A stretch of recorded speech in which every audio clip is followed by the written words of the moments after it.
નમસ્કાર, real debate સાથે હું પ્રવીણ. ચીનનો ચમકારો અથવા તો ચીનને ચમકારો, કેમ કે અમેરિકન સંસદના સ્પીકર નેન્સી પેલોસી તાઇવાનનો પ્રવાસ પૂર્ણ કરી ચૂક્યા છે. ચીનના 27 એરક્રાફ્ટની તાઇવાનની હવાઈ સરહદમાં ઘૂસણખોરી પણ છે અને ધમકીઓના દોર વચ્ચે સવાલ એ છે કે મહાસત્તાઓની આડકતરી ધમકી અને તાઇવાનમાં અમેરિકા જે સ્થિતિ જાણવા પહોંચ્યું નેન્સી પેલોસી, આ પ્રવાસ પહેલા ધમકીઓનો દોર હતો.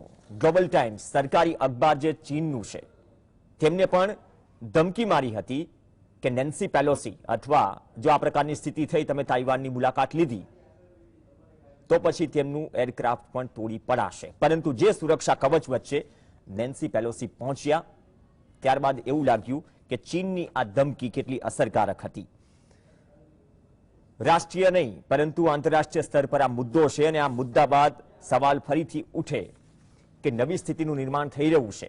અમેરિકા અને ચીન વચ્ચે ધમકીઓના દોરથી આ સંઘર્ષભર્યા માહોલની શરૂઆત શું થઈ ચૂકી છે, કેમ કે તાઇવાન પર પોતાનો હક ચીન જતાવતું આવ્યું છે. જે ટાપુની વાત કરી રહ્યા છે, તાઇવાનની રાજધાની તાઇપે, ત્યાં પહોંચ્યા નેન્સી પેલોસી અને એ જ સમય દરમિયાન જે સુરક્ષા કવચ પૂરું પડાયું નેન્સી પેલોસીને, તમામ જે કાર્ગો વોરશિપ છે તેમને પણ સ્ટેન્ડ બાય મોડ પર અમેરિકાએ રાખી હતી. બીજી તરફ ચીનના પણ ઘણા બધા વિમાનો તાઇવાનની સરહદમાં ઘૂસ્યા. તો જે માહોલ જે બન્યો એ માહોલની ચર્ચા કરવી જરૂરી છે, કેમ કે આ તમામ માહોલ વચ્ચે જે ચમકારો આપ્યો અને નેન્સી પેલોસીએ જે નિવેદન પણ આપ્યું કે દુનિયામાં લોકતંત્ર અને નિરંકુશતા વચ્ચે સંઘર્ષ ચાલી રહ્યો છે. અમેરિકા હંમેશા તાઇવાનનો સાથ આપશે. જે પણ મુદ્દાઓ છે અમે તાઇવાનને સાંભળવા આવ્યા છીએ. મુલાકાત પહેલા જે ધમકીઓ હતી, પણ ધમકીઓ બાદ પણ નેન્સી પેલોસીએ જે નિવેદન આપ્યું તેની ચર્ચા થઈ રહી છે અને ચીન સમર્થન માટે પોતાનો સોફ્ટ પાવરનો ઉપયોગ કરે છે એવું નેન્સી પેલોસીએ કહ્યું. અને ચીને ધમકી આપી બીજી તરફ કે ભાઈ અમેરિકા ગંભીર પરિણામો ભોગવવા માટે તૈયાર રહે. જે પરિસ્થિતિમાં મુલાકાત કરી છે તાઇવાનની નેન્સી પેલોસીએ, ચીનનું સંરક્ષણ મંત્રાલયને હાઈ એલર્ટ પર રાખવામાં આવ્યું છે. અમેરિકા આગ સાથે રમી રહ્યું છે તેવી પણ ધમકી ચીને આપી. આ જે માહોલ છે ચીન અને તાઇવાન વચ્ચેનો વિવાદ પણ આપણે સમજીશું.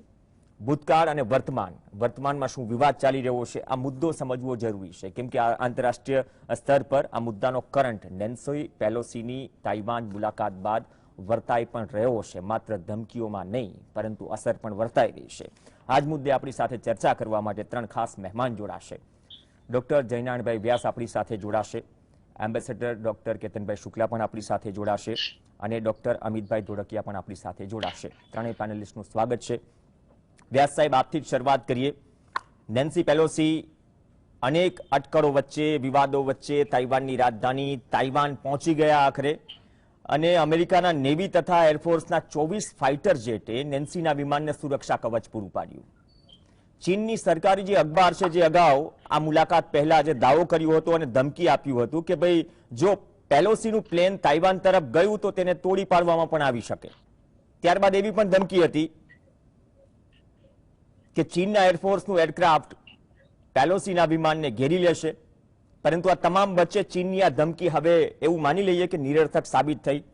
શું ચીનનો વિરોધ પાંગડો સાબિત થશે?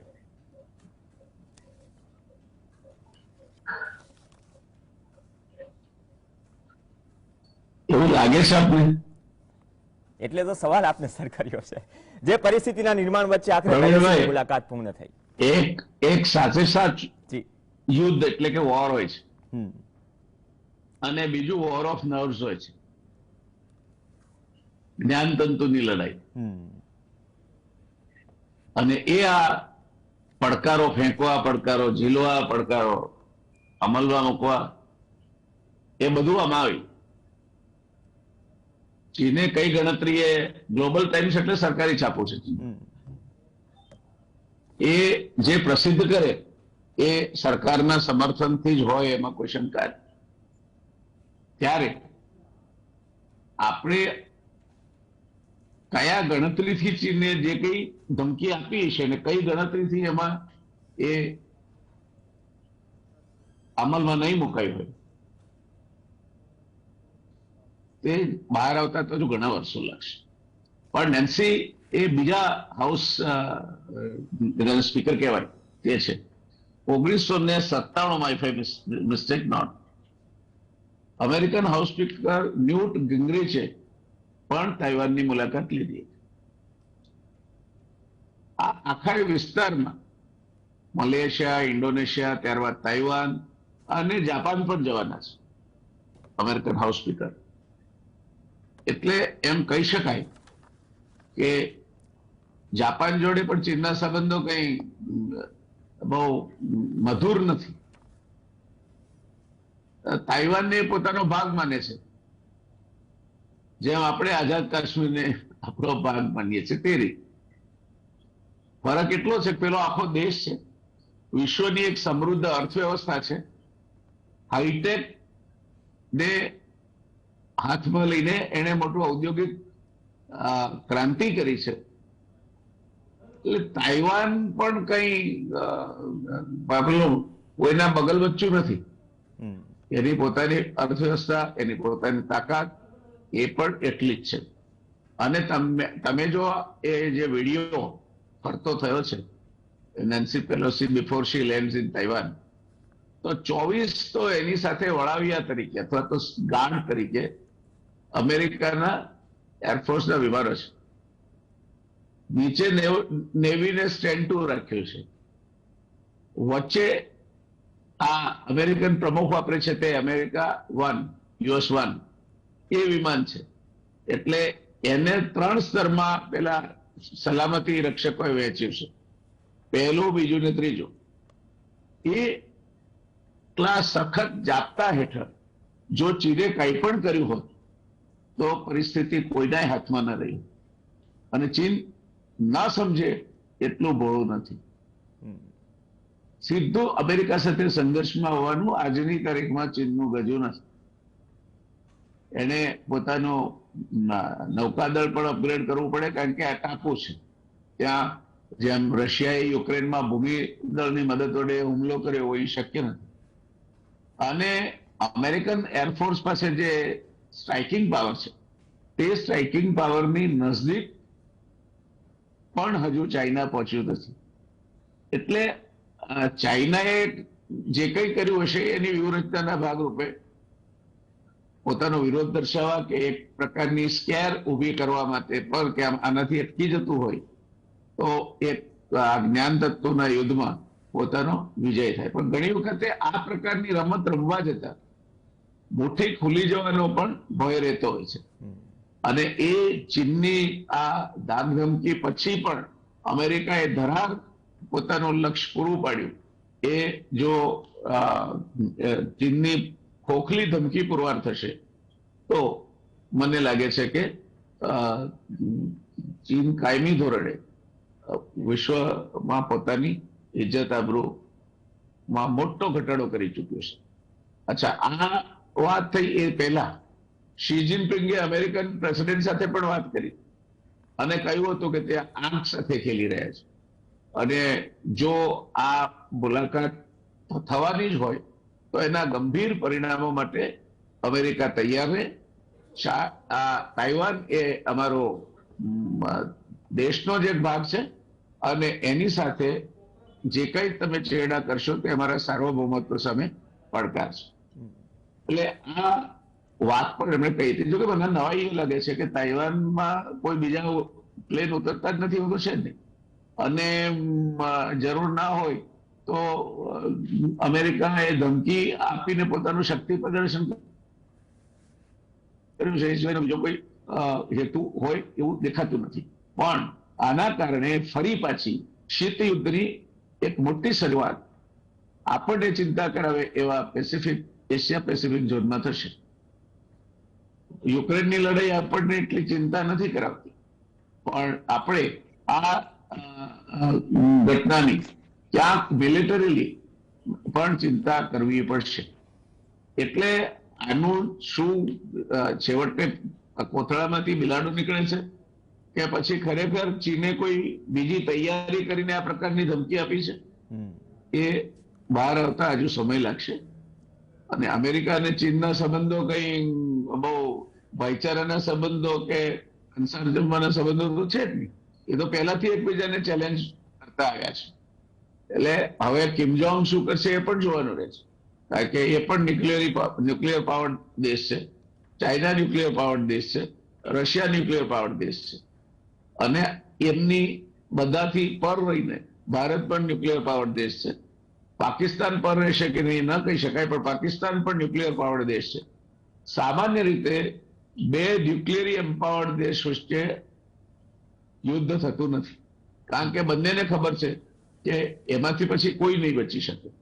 એ હુમલો કરનાર પણ નહીં બચી શકે, અને હુમલો જેના પર થયો છે એ પણ નહીં બચી શકે. એટલે ન્યુક્લિયર પાવરને સામાન્ય રીતે ડિટરન્ટ તરીકે વપરાતો હોય છે. પેલો આ અંતિમ પગલું ના લે, કારણ કે એ પગલું એ લેશે તો સામે એ જ પગલું લેવાશે. અને એમની પાસે હથિયારોનો કે ન્યુક્લિયર વોરહેડ્સનો ટોટો નથી, બેમાંથી એક દેશ પાસે.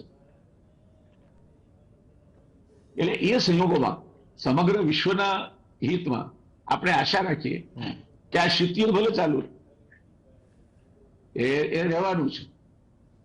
યુક્રેનથી રશિયાએ શરૂઆત કરી છે. યુક્રેનને રશિયા સામે ભેળવવામાં પણ યુરોપ અને નાટો કન્ટ્રીનો હાથ છે. એટલે અને અમેરિકાની મોટી મદદ છે. મદદ એટલું નહીં, મોટી મદદ છે.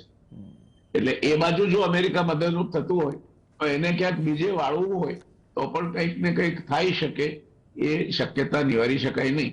જોકે વ્યક્તિગત રીતે હું માનું છું કે આ શીતયુદ્ધની શરૂઆતનો પીરિયડ છે, કે શીતયુદ્ધ ચાલુ રહેશે, સામે હાકલા પડકારા ચાલુ રહેશે, અને સરવાળે એ ખાંડા ખખડાવી અને કંઈક ટોકનિઝમથી પતાવી દે એ પ્રકારની પરિસ્થિતિ થાય એવું વધારે દેખાય છે. But time will tail what is going to happen.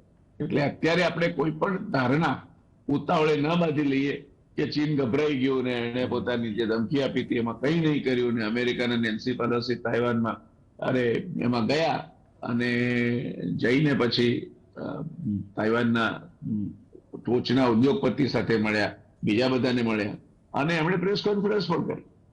Press કોન્ફરન્સમાં એવું કહ્યું કે લોકશાહી સામે જે પ્રકારના પડકારો આજે જગતમાં ઉભા થઈ રહ્યા છે એ પડકારોમાં અમેરિકા જેવી સબળ લોકશાહી એ માત્ર પ્રેક્ષક બનીને જોઈ રહી શકે નહીં. એટલે આ બધા પરિબળો વચ્ચે આપણે જો કોઈ નિર્ણય ઉપર આજે આવીએ છીએ તો જેમ આ ચીન નેન્સી પેલોસીનું વિમાન તોડી પાડશે એ કેટલાક લોકો માનતા હતા.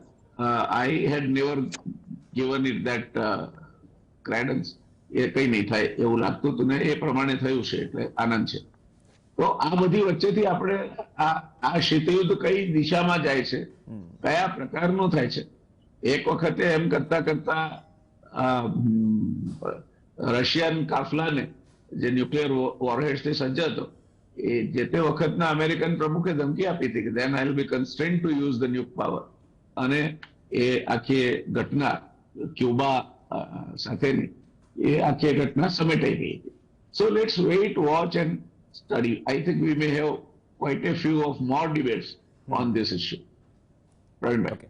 ધન્યવાદ સાહેબ. ડોક્ટર કેતનભાઈ શુક્લા, જે વ્યાસ સાહેબે કહ્યું કે જ્ઞાનતંતુઓની લડાઈ અને શીતયુદ્ધની ચલો શરૂઆત માનીએ, પણ હજુ તો આપણે કોઈ કન્ક્લુઝન પર આવવું નથી. હજુ તો ઘણું બધું થશે. આકલા પડકારા થઈ રહ્યા છે, પણ આ તમામ આકલા પડકારાઓ વચ્ચે ચીને પણ તાઇવાનના વિરુદ્ધમાં કેટલાક પગલાં લીધા છે, અને ચીન આગામી સમયમાં આર્થિક અથવા તો લશ્કરી કયા પગલાં લઈ શકે છે, અથવા તો આ શીતયુદ્ધ આગળ કઈ દિશામાં જઈ શકે છે. એક તો ચાલી જ રહ્યું છે, જેના કારણે તમામ દેશ અમુક વસ્તુઓ અને પરિસ્થિતિ અથવા તો સંકટ ભોગવી રહ્યા છે, યુક્રેન અને રશિયા વચ્ચેની જે સ્થિતિ જે છે. પણ આ સ્થિતિ કઈ તરફ આપને જતી દેખાઈ રહી છે? આમાં એવું છે કે આજે પરિસ્થિતિ છે એ છેલ્લા 6-8 મહિનામાં આખા વિશ્વમાં જે બહુ મોટા ફેરફારો થઈ રહ્યા છે કે જે આવતા 2-3 દશક સુધી ઇમ્પોર્ટન્ટ રહેશે. સૌથી પહેલું જે ચાઇના ડે કહ્યું તો આ એ જે 25 વર્ષ પહેલા વિઝિટ થઈ હતી ન્યૂટ ગિંગરિચની, એ વખતે પણ આવી જ પરિસ્થિતિ હતી અને 3-4 મહિનામાં બધું થાળે પડી ગયું હતું. પણ હવે આ નવી પરિસ્થિતિમાં ચાઇના પહેલા કરતા ઇકોનોમિકલી બહુ સ્ટ્રોંગ છે અને ખૂબ જ એસર્ટિવ થતું જાય છે, એટલે થોડો એમાં બદલાવ થયો છે. પણ ઓવરઓલ એવું છે કે આ પરિસ્થિતિ જે છે એ એટલી બધી જેટલી લોકો માને છે એટલી ગંભીર થવાના ચાન્સીસ ઘણા ઓછા છે. એના અમુક કારણો છે. એક તો સૌથી પહેલા જે કહેવાય કે આખા વિશ્વમાં જે પરિબળો બદલાઈ રહ્યા છે, તો અમેરિકા માટે આ વિઝિટ બહુ ઇમ્પોર્ટન્ટ હતી. કારણ કે અમેરિકાનું જે આધિપત્ય છે એ દરેક એ અફઘાનિસ્તાનમાંથી જતા રહ્યા બીજેન, એ પછી સાઉદી અરેબિયાની એમની વિઝિટ રહી, એ પણ થોડી જોઈએ એટલી સફળ ના રહી અને કોલ્ડ શોલ્ડર એમને ત્યાંના કાઉન્ટિન્સે કર્યા.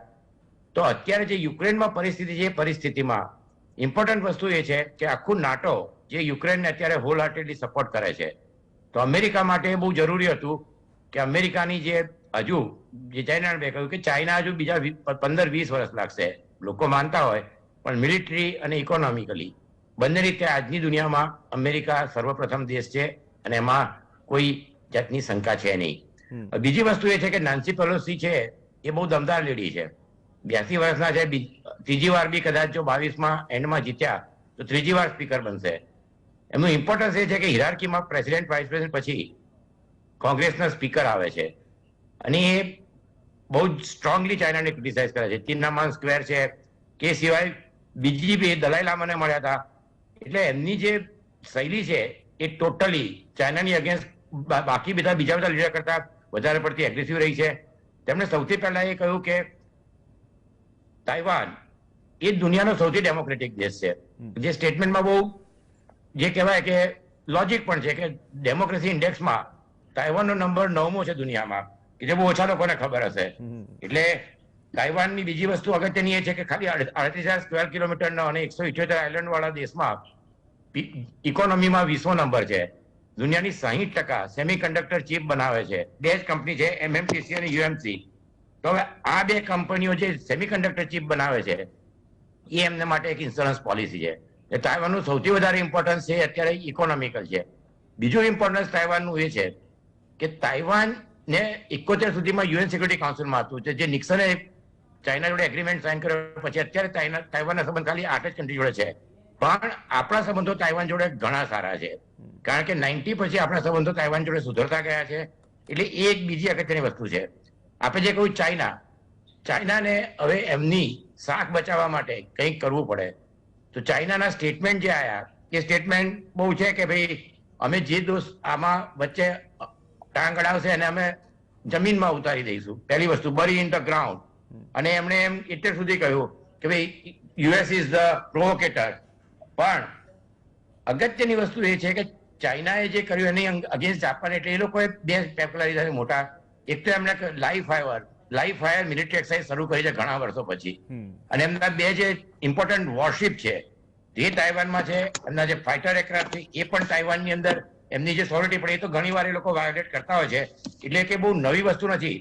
પણ જે ડિસ્ટ્રોયર જે અને ગાઇડેડ મિસાઇલ ફ્રિગેટ કે જે એમની મોસ્ટ એડવાન્સ ટાઈપ 055 અને 054 છે, તે તાઇવાનથી ખાલી 45 નોટિકલ માઇલ દૂર એ લોકો એમને પાર્ક કરી દીધા, લાઈવ ફાયર એક્સરસાઇઝ એનાઉન્સ કરી.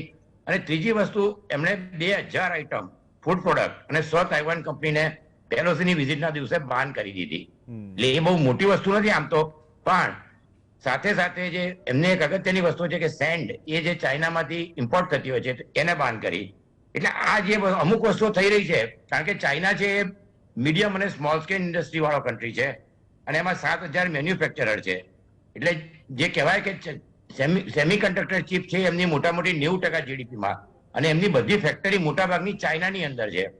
એટલે જે આપણે જોઈએ તો કે આપણે હિન્દી ચીની ભાઈ ભાઈ સાંભળ્યું છે, પણ તાઇવાન અને ચાઇના આમ જોવા જઈએ તો ચીની ભાઈ ભાઈ જેવું છે. એમની આપણે હિસ્ટ્રી જોઈએ કે જે આપણે સમજવી જોઈએ. ચાંગકાઈ શેખ અને જવાહરલાલ નહેરુ બહુ સારા મિત્ર હતા. 1939માં નહેરુ કેમ્પનું બહુ ભવ્ય સ્વાગત થયું. ચાંગકાઈ શેખ 42માં ઇન્ડિયા આવ્યા, તે ગાંધી, નહેરુ અને મોહમ્મદ અલી જીનાને મળ્યા હતા. પણ એ પછી જે સંબંધો ધીરે ધીરે વણસ્યા, તેમાં એક અગત્યનું કારણ એ હતું કે ચાંગકાઈ શેખ એ મેકમોહન લાઈન માનવા તૈયાર નતા. એમણે એમનો દાવો POKમાં ઠોક્યો હતો અને અરુણાચલ પ્રદેશને એ તાઇવાન એટલે ROC નો પાર્ટ માનતા હતા. એ પછી જયારે ચાઇનાએ મેઇનલેન્ડ પર કબજો કર્યો ત્યારે અમેરિકાના કેનેડીયન લોકોએ કહ્યું કે તમે હુમલો કરો, અમે પૂરો સપોર્ટ કરીશું. તેમણે કહ્યું કે આઈ એમ પેટ્રિયોટ, આઈ કેનોટ એટેક ચાઇના. એટલે આપણે જે માનીએ છીએ એટલું બધું આપણા સંબંધો જે તાઇવાનને લીધે, તો તાઇવાનની જે ફોરેન પોલિસી હતી એ જે ચાઇનાની ફોરેન પોલિસી છે એ એક અગત્યની વસ્તુ છે. પણ હવે હાલના પરિપ્રેક્ષમાં આપણે માટે તાઇવાન ખૂબ જ અગત્યનું છે, કારણ કે તાઇવાનને ધીમે ધીમે મેઇનલેન્ડ ચાઇનામાંથી પોતાની ફેક્ટરીઓ ખસેડવી પડશે. અને પર્ટિક્યુલરલી 3 ફિલ્ડમાં તાઇવાન વિશ્વમાં particularly semiconductor chip telecommunication, energy અને આઈટીમાં ખૂબ જ આગળ છે. તો આ પરિસ્થિતિમાં એ લોકોએ વિયેતનામને બધે તો કર્યું છે, પણ એમનું ઇન્ડિયામાં તાઇવાન એક એવો કન્ટ્રી છે કે જેની પાસે પુષ્કળ કેશ છે. તે એમને ઇન્વેસ્ટ કરી અને જે શિફ્ટ કરવી હોય તો યુરોપમાં એમને મોંઘી પડે. અમેરિકાએ $300 બિલિયન પોતાનો સેમિકન્ડક્ટર ચિપ માટેનું પેકેજ ડિક્લેર કર્યું છે. તો ઇન્ડિયા માટે એક બહુ મોટી ગોડ સેન્ડ ઓપોર્ચ્યુનિટી જેવું કહી શકાય. કારણ કે ઇન્ડિયા એક અત્યારે એશિયામાં એવો કન્ટ્રી છે કે જે ચાઇના સામે આગલા 40, 50, 100 વર્ષ સુધી પણ ચાઇનાની સામે જ રહેશે. અને આપણા સંબંધો સુધરે તો પણ બીજા બધા સાઉથ એશિયન કન્ટ્રી કરતા આપણી ફોરેન પોલિસી ઇન્ડિપેન્ડન્ટ છે. આપણા કન્ટ્રી જે કહેવાય કે આપણે મિડલ પાવરમાંથી સુપર પાવર તરફ આગળ વધી રહ્યા છીએ. તો તાઇવાન માટે ઇન્ડિયામાં ઇન્વેસ્ટમેન્ટ કરવું એ ખૂબ જ સારી વસ્તુ છે. ત્રીજી પરિસ્થિતિ એ છે કે દુનિયામાં મેં પહેલા પણ કહ્યું છે કે આખી જે જીઓ પોલિટિકલ સિચ્યુએશન બદલાઈ રહી છે, બે ધુરી બની છે. હવે એ ધુરીમાં એક બાજુ રશિયા, ચાઇના, અફઘાનિસ્તાન, ઈરાન અને તુર્કી, એટલે આપણે કહીએ કે જે બધા જે કહેવાય ને 4-5 નોર્થ કોરિયા ઓટોક્રેટિક ભાગેલા તૂટેલા દેશો છે. સામે European union, America, Japan, Australia અને ન્યુઝીલેન્ડ છે. એટલે આ અને સાથે સાથે ક્વાડ કે જેમાં આપણે ઇન્ડિયા, ઓસ્ટ્રેલિયા અને જાપાન, અમેરિકા છે. તો આ પરિસ્થિતિમાં ફર્સ્ટ વર્લ્ડ વોરમાં એક 3 સુપર પાવર હતા, ઓટોમન એમ્પાયર, ઓસ્ટ્રો હંગેરિયન અને જર્મની. તો જે તુર્કી હતું એને sick man of the Europe કહેતા હતા. મને એવું લાગે છે કે Russia is now sick man of the Asia. એટલે રશિયાની પરિસ્થિતિ ધીમે ધીમે જે દેખાય છે 3-4 વર્ષમાં બગડશે. છેલ્લો યેલ યુનિવર્સિટી રિપોર્ટ એ છે કે એમની ઇકોનોમીની હાલત ઘણી અંદર ખાનેથી બગડતી જાય છે. તો આ પરિસ્થિતિમાં ચાઇના માટે બીજો કોઈ ઉપાય છે નહીં. કારણ કે નાટોની છેલ્લી સમિટમાં આપણે જ ડિબેટ થઈ હતી કે સ્ટોલ્ટનબર્ગે કહ્યું હતું કે ચાઇના, એનો આખો જુદો એ લખ્યું છે કે China is now very important, we will keep track of that. Munich security council વાળા એના ચેરમેને કાલે સ્ટેટમેન્ટ આપ્યું કે અમે ચાઇના ઉપર નજર રાખીશું અને તાઇવાનને પૂરેપૂરો સપોર્ટ કરીશું, પણ ડીએસ્કેલેટ કરવાની વાત કરી. આ પરિસ્થિતિમાં જો ચાઇના એક પણ પગલું આડું અવળું ભરે તો પહેલી વસ્તુ જણાવે કે એમની મિલિટરી સ્ટ્રેન્થ એટલી છે નહીં. બીજી વસ્તુ કે જેવી રીતે યુક્રેનને અંદર રશિયા ફસાયું છે અને સેન્કશન લાગી છે, એ સેન્કશન ચાઇના ઉપર લાગી શકે. બધા લોકોનું એવું માનવું છે કે રિસેશન થશે, પણ 8, 9, 9, 10 યુરોપ, અમેરિકા, જાપાન આ બધા કન્ટ્રીઓને ઇકોનોમી 2-3 વર્ષ બેસી જાય તો પણ બહુ ભયંકર તકલીફ નહીં પડે. પણ અત્યારે ચાઇનામાં જો ઇકોનોમી થોડી પણ બેસે વધારે તો 1.3 બિલિયન લોકો છે. અને આમાં એક બીજું પરિબળ અગત્યનું છે કે 3 જગ્યાએ ઇલેક્શન આવી રહ્યા છે. તાઇવાનમાં લોકલ ઇલેક્શન છે. અમેરિકાની અંદર જે 22 ડિસેમ્બરમાં ઇલેક્શન થાય છે સૌથી મહત્વના છે, કારણ કે એમાં સેનેટ અને કોંગ્રેસ બંનેની જો મેજોરિટી જાય તો પછી બિડેન માટે લેમડક પ્રેસિડેન્ટ રહે. અને આજે નાટોનું આટલું જે 2017માં ટ્રમ્પે તોડ્યું હતું એ બગડવાના ચાન્સીસ છે. અને ત્રીજું ચાઇનામાં ઝી આ વર્ષે અનપ્રેસિડેન્ટેડ ત્રીજી વાર ચાઇનાના પ્રેસિડેન્ટ બનવા જઈ રહ્યા છે. એટલે બિડેન અને ઝીએ 2 કલાક 17 મિનિટ જે વાત કરી છે તેમાં એવું છે કે ફાયદો ચાઇનાને પણ થોડો ઘણો છે, કારણ કે જી એગ્રેસિવ સ્ટેન્સ બતાવશે. બિડેનને ઘણો મોટો ફાયદો છે. અને આપણે જે કહીએ કે સર્જિકલ સ્ટ્રાઇક કે જે બહુ પોપ્યુલર વર્ડ છે, તો એક જ દિવસમાં 2 વસ્તુ થઈ. એક તો જે અલ કાયદાના ચીફને જવાહરને આ લોકોએ અફઘાનિસ્તાનમાં માર્યા અને નાન્સી પેલોસી તાઇવાનમાં ઉતર્યા. એટલે અમેરિકામાં જે બિડેનનું રેટિંગ 30, 35, 40% છે, તો એમને અત્યારે 2-3 જજમેન્ટો, એક તો ગન કંટ્રોલ, રો વર્સિસ વાડે જે એન્ટી એબોર્શન, તો આ બધાને લીધે પરિસ્થિતિ થોડી એમની સુધરી રહી છે. અને એમને એક જ સંસદ જે કહેવાય કોંગ્રેસ સેનેટ મેમ્બર માનચેન એ થોડું ઘણું $900 બિલિયન પેકેજ આપવા માની ગયા છે. તો આ પરિસ્થિતિમાં બિડેને 3 વસ્તુ કરી. એક તો નાટોની યુનિટી, બીજી વસ્તુ અમેરિકાનું આધિપત્ય દુનિયામાં અત્યારે છે એ બતાવવાનો જે પ્રયાસ કર્યો કે જે સક્સેસફુલ કહેવાય. તો આ બધી પરિસ્થિતિમાં છેલ્લે 3-4 મહિના અવાજ થશે, પણ ધીમે ધીમે જે કહેવાય ને કે જયનારાયણ કહેતા હતા કે હાકલા મારે, તો 3-4 મહિના ચાઇના બોલશે, અમેરિકા બોલશે, પણ ધીરે ધીરે મને લાગે છે કે આ વર્ષના સુધીમાં તાઇવાનની પરિસ્થિતિ થાળે પડી જશે.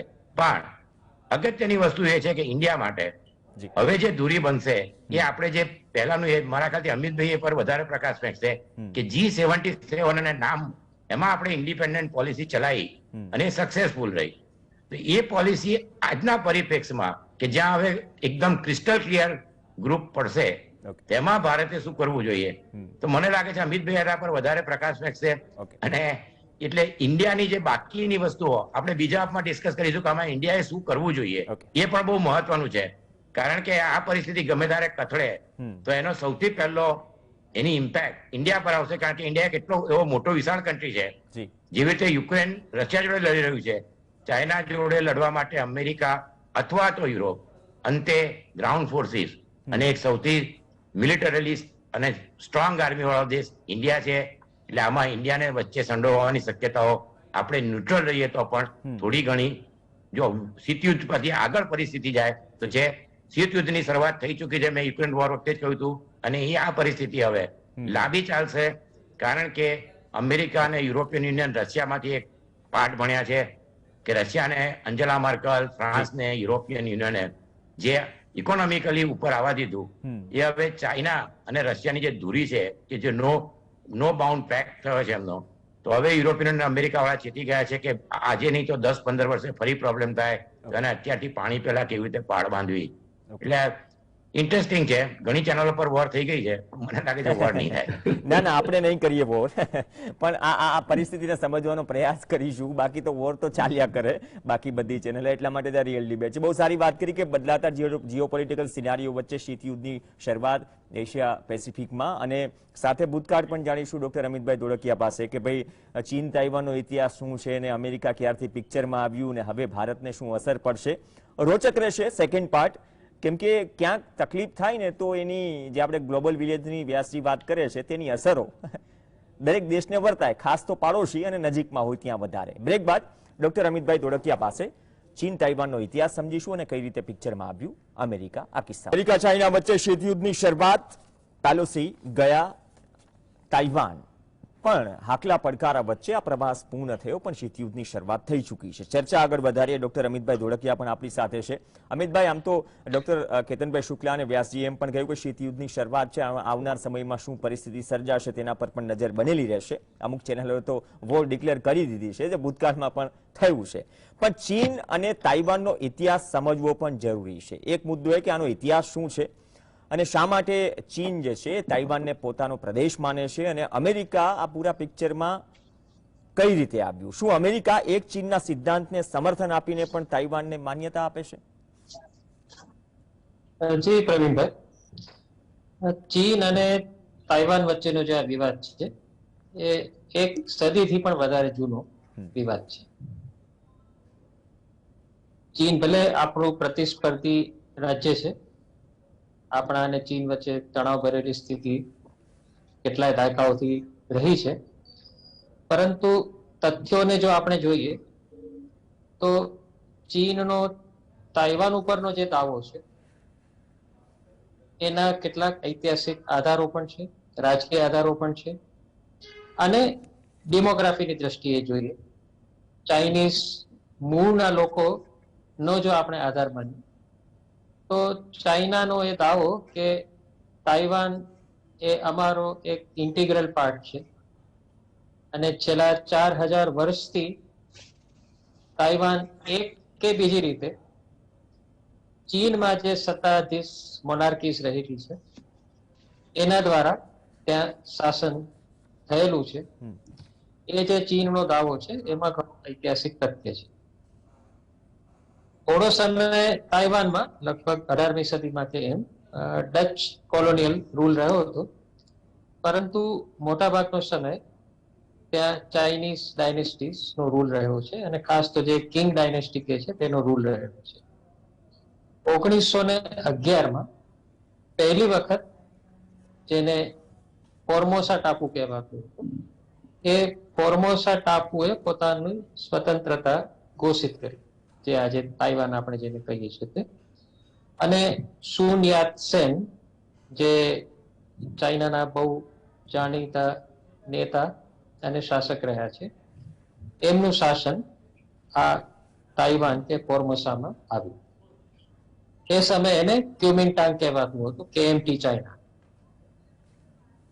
એટલે ફોર્મોસામાં સુન યાત સેન અને કેએમટી નું શાસન આવ્યું, અને બીજી તરફ માઓ ઝેડોંગના નેતૃત્વ હેઠળ ચીનમાં સામ્યવાદી ચળવળની પણ શરૂઆત થઈ. એટલે ચીન અને તાઇવાન વચ્ચેનો જે આ વિવાદ છે એ મૂળભૂત રીતે વિચારધારાનો વિવાદ છે, જે દાયકાઓ સુધી ચાલી ચાઇનીઝ સિવિલ વોર. અને આ સિવિલ વોર નેશનાલિસ્ટ ચાઇના અથવા તો કેએમટી ચાઇના અને સામ્યવાદીઓ વચ્ચે આ સિવિલ વોર હતી. અને આ ઘણી ભીષણ અને લોહિયાળ એવી સિવિલ વોર હતી. સુનિયાત સેનના મૃત્યુ બાદ ચિયાંગ કાઈ શેકે કેએમટી નું નેતૃત્વ સંભાળ્યું.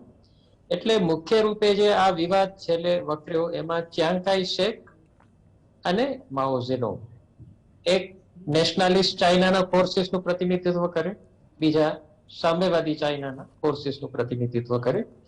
એમના વચ્ચેની આ સિવિલ વોરનો અંત કોમ્યુનિસ્ટ ફોર્સિસના વિજયમાં આવ્યો. આપણે સૌ જાણીએ છીએ તેમ 1949માં મેઇનલેન્ડ ચાઇના અથવા તો જેને આપણે આજે ચાઇના કહીએ છીએ એ તમામ પ્રદેશ ઉપર સામ્યવાદીઓએ કબજો જમાવ્યો અને ચિયાંગ કાઈ શેક અને કેએમટીના ફોર્સિસ ભાગીને આ ટાપુ પર જતા રહ્યા, જેને આજે આપણે તાઇવાન કહીએ છીએ.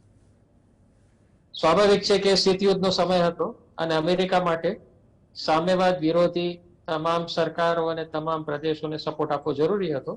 એટલે માત્ર ને માત્ર અમેરિકાના સપોર્ટને કારણે આ ટાપુ ઉપર ચિયાંગ કાઈ શેક અને કેએમટીની સરકાર ચાલુ રહી. બીજું 1949માં ચાઇના મિલિટરીલી સહેજ પણ પાવરફુલ નહોતું કે અમેરિકાને એ સમયે એ સીધો પડકાર ફેંકી શકે. એટલે ચાઇનાએ વિલી-નીલી લશ્કરી દ્રષ્ટિએ તાઇવાનમાં સામ્યવાદ સ્થાપવા માટે એ સમયે પ્રયાસ ના કર્યો, પરંતુ એક સૈદ્ધાંતિક રીતે એનો એ દાવો એ કાયમ રહ્યો કે તાઇવાન એ ચીનનો ઇન્ટિગ્રલ પાર્ટ છે અને તાઇવાનનું ચાઇનામાં રીયુનિફિકેશન થવું જોઈએ. અને જે પ્રદેશોએ જે દેશોએ તાઇવાનને રેકગ્નિશન આપ્યું એની સાથે ચીનના સંબંધો બગડ્યા. 1949 થી લઈને 1971 સુધી ચીનને વિશ્વના મોટાભાગના દેશોએ રેકગ્નિશન નતું આપ્યું, ડિપ્લોમેટિક રેકગ્નિશન નતું આપ્યું, ઇન્ક્લુડિંગ યુનાઇટેડ નેશન્સ. અમેરિકા અને પશ્ચિમી દેશોના પ્રભાવને કારણે યુનાઇટેડ નેશન્સમાં પણ તાઇવાન, જેને રિપબ્લિક ઓફ ચાઇના કહેવાય છે official, Republic of China was given recognition by United Nations, not the People's Republic of China, which is the communist China. 1971માં અમેરિકા અને પશ્ચિમના દેશોમાં આ વાસ્તવ સામે આવ્યો કે ક્યાં સુધી આપણે આ દંભ ચાલુ રાખીશું કે અમારા માટે તાઇવાન જ ચાઇના છે અને જે ખરેખર ચાઇના છે ચાઇના નથી. અને આપણે જાણીએ છીએ એ સમયે રશિયા અને ચાઇના વચ્ચે પણ ત્યારબાદ જે તણાવ થયો અને જે વિવાદ થયો અને બંને જુદા થયા, એને કારણે ખાસ તો હેનરી કિસિંજર અને નિક્સનની ડિપ્લોમસીને કારણે અમેરિકાએ તાઇવાનને આપેલું રેકગ્નિશન પાછું ખેંચ્યું અને પીપલ્સ રિપબ્લિક ઓફ ચાઇનાને રેકગ્નિશન આપ્યું. અને આપણે જાણીએ છીએ તેમ સુરક્ષા પરિષદમાં પણ ચાઇનાની એન્ટ્રી થઈ. સૌથી વધારે જે આશ્ચર્યજનક બાબત એ છે કે વિશ્વના માત્ર 15 દેશો તાઇવાનને રેકગ્નિશન આપે છે ડિપ્લોમેટિક, ઇન્ક્લુડિંગ ભારતે પણ તાઇવાનને રેકગ્નિશન નથી આપ્યું અને અમેરિકાએ પણ તાઇવાનને રેકગ્નિશન નથી આપ્યું. અમેરિકાએ પણ આજે તાઇવાનને રેકગ્નિશન નથી આપ્યું. જે સંબંધો છે તે અનઓફિશિયલ સંબંધો છે એક દ્રષ્ટિએ જોઈએ. અને આ 15 દેશો સાવ નાના નાના દેશો છે, હોન્ડુરાસ ને એ પ્રકારના દેશો છે, હૈતી વગેરે, જેનું કોઈ વજૂદ નથી અને મહત્વ નથી. અનઓફિશિયલી અમેરિકા દ્વારા સપોર્ટ લશ્કરી દ્રષ્ટિએ આપવામાં આવે છે, ટેકનોલોજી દ્વારા દ્રષ્ટિએ આપવામાં આવે છે અને આર્થિક રીતે પણ આપવામાં આવે છે. ઓલિમ્પિકમાં પણ અમેરિકાના આગ્રહથી તાઇવાનની જુદી ટીમ ભાગ લે છે. WTOમાં પણ તાઇવાનને મેમ્બરશિપ આપવામાં આવી છે. એશિયન ડેવલપમેન્ટ બેંકમાં પણ તાઇવાનને મેમ્બરશિપ આપવામાં આવી છે, બલકે રાજ્ય નથી, એ ઇન્ડિપેન્ડન્ટ સ્ટેટ તરીકે હજી પણ રેકગ્નાઇઝ નથી. એટલે આ એક બહુ વિચિત્ર પરિસ્થિતિ ઊભી થઈ છે. હવે આપનો પ્રશ્ન અત્યારે એ છે કે અમેરિકાને તાઇવાનમાં શું રસ છે? આમ તો સાવ નાનો ટાપુ છે. ચીનના માત્ર 0.7% જેટલો એનો વિસ્તાર છે. ચીન આટલો મોટો વિસ્તાર, તાઇવાન તો એક નાનો ટાપુ છે, 0.37% જેટલો માત્ર એનો વિસ્તાર છે. તાઇવાનની વસ્તી માંડ 2.25 કરોડ, ચાઇનાની વસ્તી 140 કરોડ. તો શા માટે અમેરિકા તાઇવાનને બચાવવા માટે ચીન સાથે દુશ્મની વહોરી રહ્યું છે? આ એક પ્રશ્ન વ્યાજબી છે. મુખ્ય કારણ આનું વિચારધારાકીય છે કે America has to sustain the ideological battle against China, અને એમાં તાઇવાન એક મુખ્ય પ્યાદુ છે. આ ચેસની રમતમાં તાઇવાન એક એનું મુખ્ય પ્યાદુ છે. આર્થિક ઇન્ટરેસ્ટ તો છે, જેનું કેતનભાઈ અને જયનારાયણભાઈએ પણ ઉલ્લેખ કર્યો. સ્ટ્રેટેજિક ઇન્ટરેસ્ટ કહી શકાય કે જીઓપોલિટિકલી જોઈએ તો તાઇવાનનું જે લોકેશન છે, પરંતુ હું અંગત રીતે માનું છું કે એટલું બધું એનું તાઇવાનનું સ્ટ્રેટેજિક ઇમ્પોર્ટન્સ નથી કે અમેરિકા એનું સર્વસ્વ સ્ટેક પર મૂકી દે. એટલે કારણ કે સુપર પાવર સીધા લડાઈમાં નથી ઉતરતા હોતા, એમને આવા પ્યાદાઓની જરૂરત હોય છે. તો ફાર ઈસ્ટ એશિયા તાઇવાન એક એવું પ્યાદું છે કે જેનો ઉપયોગ જરૂર પડે ત્યારે ચીનને નબળું પાડવા માટે અને ચીનને કન્ટેન કરવા માટે કરી શકાય. અને સાથે સાથે જે કેટલાક આર્થિક હિતો છે, સેમિકન્ડક્ટરના, ચિપ્સના વગેરેના, એ પણ અમેરિકાના જોડાયેલા છે. પરંતુ આપણે એક વાત યાદ રાખવી જોઈએ કે તાઇવાનમાં જેટલું અમેરિકાનું આર્થિક હિત છે, એના કરતા અનેક ગણું વધારે આર્થિક હિત અમેરિકાનું ચીનમાં છે. ચીન જેટલું અમેરિકાનું નુકસાન કરી શકે આર્થિક, ચીનમાં જેટલું અમેરિકાનું મેન્યુફેક્ચરિંગ છે એના કરતા ઘણું ઓછું મેન્યુફેક્ચરિંગ તાઇવાનમાં છે. એટલે આર્થિક રીતે અમેરિકાના હિતો વધારે ચાઇનામાં. ચાઇના જો કાલે અમેરિકામાં નિકાસ બંધ કરી દે, એક્સપોર્ટ કરવાનું બંધ કરી દે અમેરિકાને, એનું મેન્યુફેક્ચરિંગ, તો અમેરિકાની ઇકોનોમી ઘણી હદે કથળી શકે એવી સ્થિતિ છે. એટલે આ આખી જ વાત મુખ્યત્વે આઈડિયોલોજીકલ અને લોંગ ટર્મ એક ચાઇના સાથેના જે નવું શીતયુદ્ધ જેને કહી છે, ન્યૂ કોલ્ડ વોર જેને કહીએ છીએ, એ ડેવલપ થયું છે, એની આસપાસ આખી વસ્તુ મંડરાઈ રહી છે. કેતનભાઈ, જયનારાયણભાઈની વાતમાં સંપૂર્ણપણે તથ્ય છે કે આ એક મસલ ફ્લેક્સિંગ છે. લડાઈ થવાની જ નથી, એ સૌ જાણે છે. ચાઇનાએ એક પણ લડાઈ છેલ્લા 40-50 વર્ષમાં લડી નથી, અને એ લડવાની એની ઈચ્છા પણ નથી. અત્યારે એની પાસે એવી ક્ષમતા પણ નથી. એટલે ક્યારેક ડિપ્લોમસીમાં જાણી જોઈને આપણે પ્રવોક કરતા હોઈએ છીએ. એટલે આ એક ડેલિબરેટ પ્રોવોકેશનનો મુદ્દો છે. એવું નથી કે અમેરિકાએ અજાણતા કર્યું છે, એ જાણતું હતું કે રિએક્શન શું આવશે. પરંતુ જેમ કેતનભાઈ કે તેમ ચૂંટણીના પણ હિતો સંકળાયેલા હોય, રાજકીય નેતાઓની પોતાની પ્રતિભા બતાવવાના પણ હિતો સંકળાયેલા હોય. એટલે એક ડેલિબરેટ પ્રોવોકેશન કરેલું છે અમેરિકા, અને 2-3 મહિનામાં કદાચ ફરી પાછી પરિસ્થિતિ જેમ હશે તેમ થાળે પડી જાય એવું લાગી રહ્યું છે. પ્રવીણભાઈ. ઓકે, મતલબ કે પરિસ્થિતિ થાળે પડી જાય એવા સંકેતો મળી રહ્યા છે. વ્યાસ સાહેબ, હું કેતનભાઈ પાસે વૈશ્વિક અર્થતંત્રમાં સંઘર્ષનો કેટલો પ્રભાવ પડશે એ સવાલ લઈને જાઉં એ પહેલા આપને જે અમિતભાઈ જે મુદ્દાથી અટકાવ્યું કે શું દેખાડવાનો પ્રયાસ થઈ રહ્યો છે એ સવાલ પર આવું, કેમ કે ચીન ખુદ ઘર આંગણે અમુક જે સ્થાનિક પ્રશ્નો છે એનો સામનો કરી રહ્યું છે. આપણે અગાઉની ડિબેટમાં બેંકમાં જે ક્રાઇસિસ છે અથવા તો જિનપિંગ સામે જે સ્થાનિકોમાં વિરોધ છે, અને સૌથી મોટો મુદ્દો બેંકોનો મુદ્દો હોય કે હાઉસિંગનો મુદ્દો હોય, તેના કારણે પણ અમુક સવાલો છે. હવે આ વિરોધ વચ્ચે, જિનપિંગ સામે વિરોધ વચ્ચે ચીનના જે મધ્યમ વર્ગનો છે, તમામ પરિસ્થિતિ વચ્ચે આ વર્ષના અંતમાં 5 વર્ષે જે પાર્ટીની મિટિંગ થાય છે તેની પણ તૈયારીઓ થઈ રહી છે. ત્રીજી મુદ્દત માટે પક્ષ પ્રમુખ પદનું પદ પણ સુરક્ષિત કરવા માંગે છે જિનપિંગ. ત્યારે શું તેઓ પ્રજાનું ધ્યાન બીજે વાળવાના પ્રયાસ રૂપે અમેરિકા અને તાઇવાન સામે કોઈ પગલાં લેવાનું વિચાર કરે, અથવા તો વિચારે એવું બને ખરા? પગલા લેવાનું ના કરે, કારણ કે બરબાદીનો રસ્તો છે. અને ચીનમાં મધ્યમ વર્ગ કે નીચેના વર્ગની નારાજગી એ એક થિયોરેટિકલ ઇસ્યુ છે. એમને નથી મશીનો મેન્યુઅર કરવાના, નથી ખોટા પ્રોપેગેન્ડા કરવાના. એ જે ફેક્ટ ચેનલ છે એમાં જે કોર છે કોમ્યુનિસ્ટ પાર્ટીનો, એ જ્યાં સુધી જિનપિંગને નહીં હટાવવા દે ત્યાં સુધી જિનપિંગ ચૂંટાઈ આવશે. અને એટલો કાબુ તો આ માણસ મેળવ્યો છે, એટલા માટે ત્રીજી વખત ઉભા રહી શકે. એટલે જિનપિંગે પણ એના દેશની પ્રજાને કંઈ કહેવું પડે તો એ કહેવા માટેના એની પાસે ઘણા બધા કારણો છે. ત્યાર પછી અમેરિકામાં ઇલેક્શન આવશે, અને તે પણ સેનેટ અને સિન્ડિકેટ. હવે જો એમાં એની બહુમતી નહીં હોય તો પ્રમુખ એ વર વગરની જાન જેવા થઈ જાય. એટલે એના માટે there is a reason for addressing the stakeholders.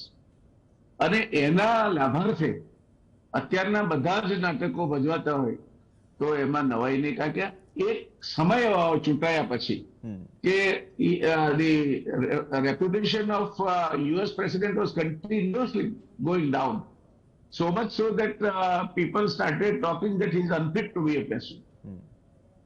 હવે એ પરિસ્થિતિમાંથી પાછા આ ચૂંટણીઓ જીતાડવી હોય તો આ મક્કમ છે પ્રેસિડેન્ટ, હિંમતવાળા છે અને જરૂર પડે કડકાઈપૂર્વક પગલાં લઈ શકે છે. એ પુરવાર કરો. પ્રજા તો બધી આપણા જેવી જ હોય છે, બહુ ચિંતા એની કોઈ કરતું નથી. આમાં નથી શી જિનપિંગને તો ચિંતા છે જ નહીં ભારત પ્રમાણે, પણ I don't think that American voter is also so very knowledgeable and so very discerning કે એ હોત તો ટ્રમ્પ પહેલા વખતે ચૂંટાઈ નહીં આવ્યો. એટલે આ બધી બાબતોમાં આ ચૂંટણી આવતી હોય એના ભીત ભડાકા અમેરિકામાં ગાજવાના, જો બીજું પણ કંઈક થશે જેનાથી અમેરિકાના પ્રમુખ એકદમ મજબૂત પ્રમુખ છે, નિર્ણયો લઈ શકે છે, મક્કમતાથી વૈશ્વિક પરિસ્થિતિનો સામનો કરી શકે છે અને અમેરિકા ફર્સ્ટ એ સ્થિતિએ અમેરિકાને લઈ જઈ શકે છે. અમેરિકાનો તમે કહો આપણીને એમની કંઈક વૃત્તિઓ સમાન છે. આપણે પણ એમ કોઈ કહે કે ભાઈ ભારત તો વિશ્વમાં સૌથી શ્રેષ્ઠ દેશ છે, અહીંયા દેવો જન્મ્યા હતા, ત્યાંથી શરૂ થાય આપણી યશોગાથા. અત્યારે 40 કરોડ લોકોને ખાવાનું જ મળતું એ આપણે ભૂલી જઈએ. આપણો દેશ અને દેશનું ગૌરવ અને we are top in the world. તો આ બાબતે અમેરિકાના નાગરિકો પણ ઊંચા એમ નથી, they want to be top always. પછી એમને જે આ ગનનો લાયસન્સનો વિરોધ કેમ થાય? કારણ કે અમુક લોકોને લાગે છે કે ચાલુ રહેવું જોઈએ, એનું એક મોટું લોબી છે. એટલે આ બધી બાબતોમાં આપણે જે સપાટી ઉપર દેખાય છે, એક સલાટની દીકરીના ત્યાં મહેમાન આવ્યા તો એને પૂછ્યું કે બેટા તારા બાપા ઘરે છે કે ના, બાજુના ગામમાં ગયા છે. એટલે પેલા એ પૂછ્યું કે ક્યારે આવશે?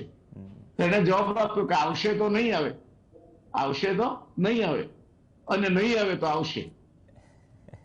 પેલા જે મહેમાન હતા એ પણ અચંબામાં પડી ગયા કે આ શું આવશે તો નહીં આવે. એને પૂછ્યું કે બેટા તારી વાત સમજાણી નહીં. એટલે કે જુઓ બા, અમારા એ ગામની વચ્ચે એક નદી છે, એ નદીમાં જો પૂર આવશે તો નહીં આવે અને નહીં આવે તો આવશે. આવશે તો નહીં આવે ની રમત છે ને, એ સામાન્ય બુદ્ધિથી સમજવાની બહુ જ મુશ્કેલ છે. મને તો આ ખેતરભાઈનો તો બેકગ્રાઉન્ડ જ ડિપ્લોમેટિક બેકગ્રાઉન્ડ છે, એટલે એમને તો બધું એમના મગજમાં ઉગે આવું બધું જોઈએ, ખાતર નાખ્યું એવું લાગે. અને અમિતભાઈ એક ક્ષેત્રના નિષ્ણાત છે, બંને મિત્રો સારા છે. એટલે મારે તો હું જે કઈ રમવા જાઉં બહાર પીચ બહાર જઈને તો સારો સ્કોર તો થવાનો જ છે. પણ આ બધું આમાંનું તો માનો છે એવું કઈ થવાનું નહોતું અને હજુ પણ નહીં થાય, કારણ કે બરબાદીનો રસ્તો છે. બે ન્યુક્લિયર પાવર દેશો ટકરાય તો એમ માનો તમે એક મારી જશે અને બીજો રહી જશે. આપણે ત્યાં પણ ઘણા ઉત્સાહી માણસો છે કે એકાદું ત્યાંથી સાહેબ ગયા હતા બધું તો એકાદું એટમ બોમ્બ ફેંકતા હોત પાડોશી દેશો, બાપનું રાજ ચાલે છે એની પાસે છે શું નવરાત્રીમાં પૂજા કરવાના ખાતે. એટલે આવા મૂર્ખાઓ જે વસતા હોય ને, I don't think Americans are any exception. જે મેં એ લોકોને અમેરિકાની 18 વર્ષની એક છોકરી કે India sounds very impressive and it's making so great a progress. પછી પેલા એ પૂછ્યું કે you will come to India and stay there? I think once India achieves, but મારે નામ નથી દેવું, but he is a done. હવે આ સારું મને આ બધી ભાષા સમજાતી નથી, આ ડડ ને કુલ ને. એટલે આ બધી જે ઇમ્પ્રેશનિસ્ટ રિમાર્ક છે ને અક્કલ વગરના મારા જેવા માણસોની, એ બહુ વાતાવરણ એ ઉભું કરતી હોય છે. એટલે આ બધા એમના લાભાર્થી અમુક પ્રયત્નો અને પ્રયોગો અને પ્રોપાગેન્ડા આ રાજનેતાઓએ કરવા પડે છે. એટલે આપણે એમ માનીએ છીએ દુનિયામાં આપણે સર્વશ્રેષ્ઠ છીએ, દાડીએ દાડે પાકિસ્તાનને લઈ લઈએ. આપણે તો છે કે અફઘાનિસ્તાનથી શરૂ કરીને ઇન્ડોનેશિયા અને જકાર્તા અને ત્યાં બધા સુધીનો આપણો નકશો છે. અને એમાં કેટલા દેશ આવે તો મને ખબર નથી, પણ એ બધા લઈને આપણે એક અખંડ ભારત બનાવવાનું છે એવું માનવા વાળા લોકો છે. એટલે જેણે અક્કલને ગીરવે મૂકી છે એના માટે ચર્ચા શું કરવાની જરૂર છે? Don't worry about it. આમાં કઈ થાય એવી શક્યતા હું નથી જોતો, કારણ કે બંને દેશોને નુકસાન થશે. એક અમેરિકા ન્યુક્લિયર બોમ્બ ફેંક્યો છે તો ચાઇના પછી શું કરશે? રઘુપતિ રાઘવ રાજારામની ધૂન વગાડશે? થવાનું નથી. So let us understand diplomacy is much deep rooted than what we think about. અને જે વિશ્વને સમજવાનું આપણા માટે બહુ મુશ્કેલ છે. એમાં ડિપ્લોમેટ્સને સમજવાનું પણ આપણા માટે બહુ મુશ્કેલ છે. એમાં વિદેશ મંત્રીઓને બહુ જાજાને બ્લેમ કરવા જોઈએ, કારણ કે એ બિચારા 5 વર્ષના ટેમ્પરરી કોન્ટ્રાક્ટ પર આવેલા માણસો છે અને દરેકને પોતપોતાની દુનિયા હોય છે, ક્યાંથી દોરી ખેંચાય છે એ પ્રમાણે એમની કઠપુતળી નાચ કરે છે. એટલે આ બધી બાબતો આપણે સમજીએ તો આ બધો ભેદ સમજાઈ જશે. પ્રવીણભાઈ जी सर, एक शेर याद આવી ગયો કે સરહદ पे तनाव है क्या, देश में चुनाव है क्या. આ થોડું ઘણું જે કદાચ મને આ પરિસ્થિતિ જે અત્યાર સુધીની વાત નીકળી, થોડી સમયની પણ મર્યાદા છે, પણ બે મહત્વના સવાલ પણ છે કેતનભાઈ અને અમિતભાઈ માટે. કેતનભાઈ, તમે સેમિકન્ડક્ટર્સની વાત કરી, ઉત્પાદનની, તો જો તાઇવાનમાં સંઘર્ષ થાય તો વિશ્વના અર્થતંત્રમાં કેટલો મોટો વિક્ષેપ પડે આપના મતે? એ બહુ એમાં તાઇવાન મેં કહ્યું કે ઇન્સ્યોરન્સ પોલિસી છે સેમિકન્ડક્ટર ચિપ્સ. એ તો આખા વિશ્વની તૂટી જાય. પણ જે અમિતભાઈ કહેતા હતા કે ચાઇના એની સપ્લાય ચેન તોડવાનો ટ્રાય કરે તો 1.3 બિલિયન લોકો, ચાઇનાની સૌથી મોટી જીના ટાઈમમાં એચિવમેન્ટ શું છે, એમણે કરપ્શન રોક્યું છે અને 50-60 કરોડ લોકોને પોવર્ટી લાઈનની ઉપર લાયા છે. એ લોકોને ખાવા પીવાનું મળે છે, એમની જિંદગી સારી છે. અને જે અલીબાબા કે એ બધાને એ લોકોને પણ કંટ્રોલ કર્યા. એ થોડી પ્રોબ્લેમ છે, પણ જીની જે પોલિસી છે એ ત્યાંના લોકોને સુખી રાખી રહી છે. ત્યાં કોઈ બહુ મોટું, પણ $9 ટ્રિલિયન જે મોટું કૌભાંડ થયું છે એ પ્રોબ્લેમ છે. તો આ પરિસ્થિતિમાં ચાઇના, ડર એ છે ચાઇનાને કે એમની પર સેન્કશન ના લાગે, એટલે સપ્લાય ચેન તો મેન્ટેન કરવાનો ચાઇના ટ્રાય કરશે, કારણ કે ચાઇનાની ઇકોનોમી 8 થી 10%, ઇવન 6% ચાલે તો પણ ઘણી સારી, પણ 1.3 એટલે ટ્રિલિયન એટલે 130 બિલિયન લોકોને એમને પાડી પોષવાની છે, ખુશ રહેવા જોઈએ. કારણ કે સૌથી અગત્યની વસ્તુ, રશિયા તૂટી ગયું 1990માં. એનું કારણ ઇકોનોમી બેસી ગઈ હતી, સ્ટાર વોર્સ થયું હતું અને એમાં પછી રશિયાને બધું આખું રશિયા તૂટી ગયું. એટલે જી જે છે એ 20 વર્ષનો પ્લાન છે. તાઇવાનમાં મને એવું લાગે છે કે સિંગાપુર જેવી જે હોંગકોંગ જતું રહ્યું, એટલે અંતે તો તાઇવાન એકલું કેટલા વર્ષો ટકશે, 50, 60, 100, પણ ત્યારે એનું ઇમ્પોર્ટન્સ કેટલું હશે એ બી અગત્યનું છે. એટલે આ જે પરિપ્રેક્ષ છે એમાં ચાઇના માટે તાઇવાન બહુ ઇમ્પોર્ટન્ટ નથી કે આખી દુનિયા માટે પણ તાઇવાન, પણ હાલના તબક્કે આગલા 30-40 વર્ષ માટે તાઇવાનની ઇમ્પોર્ટન્સ રહેશે. અને ચાઇના મને નથી લાગતું કોઈ પણ પરિસ્થિતિમાં યુરોપિયન યુનિયન અમેરિકા જોડે કન્ફ્રન્ટેશન કરશે, કારણ કે એમણે 1971 થી 90 સુધી ચૂપ બેસી રહ્યા, 90 થી 2020 સુધીમાં પ્રગતિ કરી અને એ જાણે છે કે આ બધી બખાડામાં પડ્યા વગર સૌથી પહેલા મજબૂત કરો.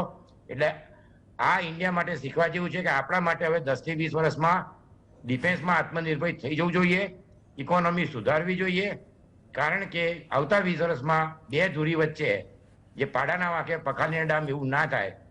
સૌથી અગત્યની વસ્તુ આપણે માટે ડિફેન્સમાં આત્મનિર્ભર થવાનું છે, કારણ કે એ વસ્તુ ઇન્ડિયા માટે અમેરિકા અથવા રશિયા તો શું કરવું એનો એક ઉપાય છે. ત્રીજી વસ્તુ ઇનોવેશન.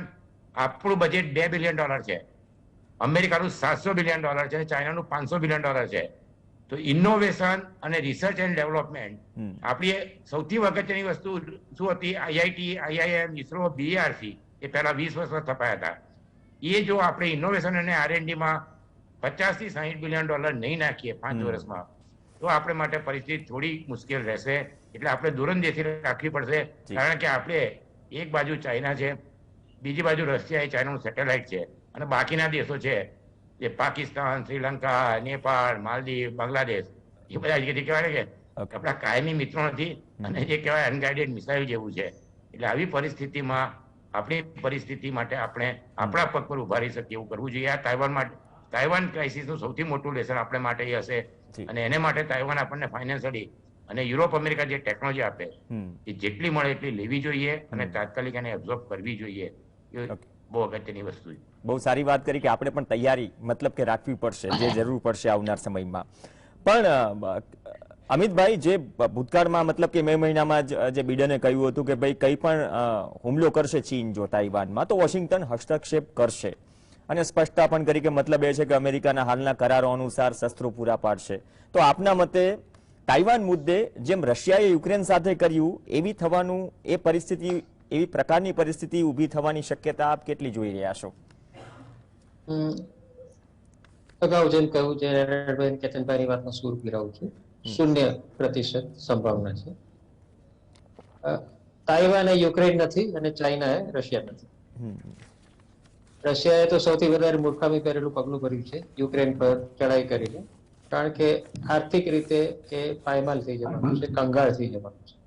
છેલ્લા 20 વર્ષમાં રશિયાએ જે કંઈ પણ આર્થિક ગેઇન્સ મેળવ્યા એ યુક્રેન પર ચડાઈ કરીને, જે અગાઉ એને અફઘાનિસ્તાનમાં પણ આ જ ભૂલ કરેલી, અને અફઘાનિસ્તાનની ભૂલને કારણે ત્યાં સામ્યવાદના પતનમાં એક કારણભૂત થઈ. અફઘાનિસ્તાન પર જયારે એને ચડાઈ કરી સામ્યવાદી એના શાસન વખતે.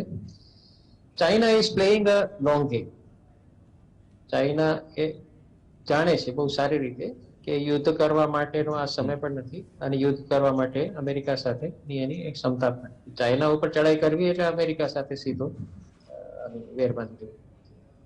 જેમ કેતનભાઈએ કહ્યું તેમ અમેરિકાનું લશ્કરી બજેટ ચીન કરતા આજની તારીખે પણ લગભગ 6 થી 7 ગણું વધારે છે. બંને વચ્ચે લગભગ $10 ટ્રિલિયન જેટલો જીડીપી નો તફાવત છે. ટેકનોલોજીના ક્ષેત્રે અમેરિકા અનેક ગણું આગળ છે ચાઇના કરતા, અને ખાસ તો મિલિટરી ટેકનોલોજીના ક્ષેત્રે. એટલે ચાઇના ભલે અત્યારે નંબર 2 પર આવી ગયું છે વિશ્વમાં સત્તાની દ્રષ્ટિએ, પરંતુ નંબર 1 અને નંબર 2 વચ્ચેનો ગેપ એટલો નેરો નથી થયો કે નંબર 2 ને એવું લાગે કે એક છલાંગ મારું અને નંબર 1 થી આગળ નીકળી જશે. આના માટે લગભગ ઓછામાં ઓછા 30 વર્ષ લાગશે, કે જ્યારે અમેરિકા અને ચાઇના વચ્ચેનો ગેપ એટલો નેરો થઈ જાય કે ચાઇનાને એવું મન થઈ જાય કે ચાલો એકાદ કંઈક આવું કરી દઉં અને હું અમેરિકાથી આગળ નીકળી જાઉં. પણ મૂળ વાત એ છે કે 21મી સદીમાં યુદ્ધો જીતી શકાય એમ નથી. 2 ન્યુક્લિયર પાવર્સ વચ્ચે બીજા વિશ્વયુદ્ધ પછી ત્યારે પણ સીધું એન્ગેજમેન્ટ નથી થયું મિલિટરી. ભારત અને પાકિસ્તાન 2 જેવા મૂર્ખા દેશો હતા કે જેને કારગિલમાં 3 મહિનાનું આ યુદ્ધ લડ્યું, અને અમેરિકા એને તરત જ બંધ કરાવી દીધું કે enough is enough. 2 nuclear power ક્યારેય મિલિટરી એન્ગેજ ના થાય. સો મોડર્ન વોર્સ આર ફોટ મેઇનલી થ્રુ અધર મીન્સ. સાયબર વોરફેર છે, ઇન્ફોર્મેશન વોરફેર છે, ઇકોનોમિક વોરફેર છે, ટ્રેડ વોર્સ છે. આ બધા જ પ્રકારના નુસ્ખાઓ અમેરિકા અને ચાઇના અપનાવશે, પરંતુ લશ્કરી દ્રષ્ટિએ ચડાઈ લડીને પોતાના સુપર પાવરના સ્ટેટસમાં કોઈ જ રીતે એમાં આંચ નહીં આવવા દે. એટલે ડિપ્લોમેટ્સ ઉપર આપણે આખી જ ગેમને છોડી દેવી જોઈએ.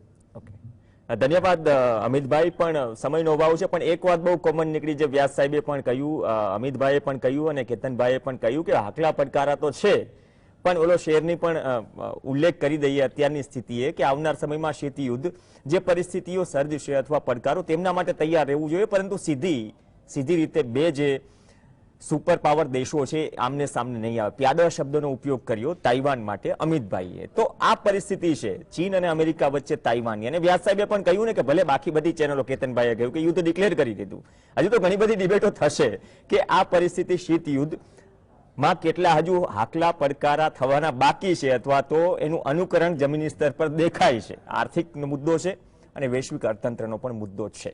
સાથે સાથે આપને પણ લાગતો વળગતો મુદ્દો છે ગ્લોબલ વિલેજની જ્યાં સુધી વાત કરીએ વિશ્વને. ધન્યવાદ વ્યાસ સાહેબ, ધન્યવાદ અમિતભાઈ અને ધન્યવાદ કેતનભાઈ સમગ્ર ચર્ચામાં જોડાયા. આ સાથે જ રિયલ ડિબેટમાં હાલ બસ આટલું જ. નમસ્કાર.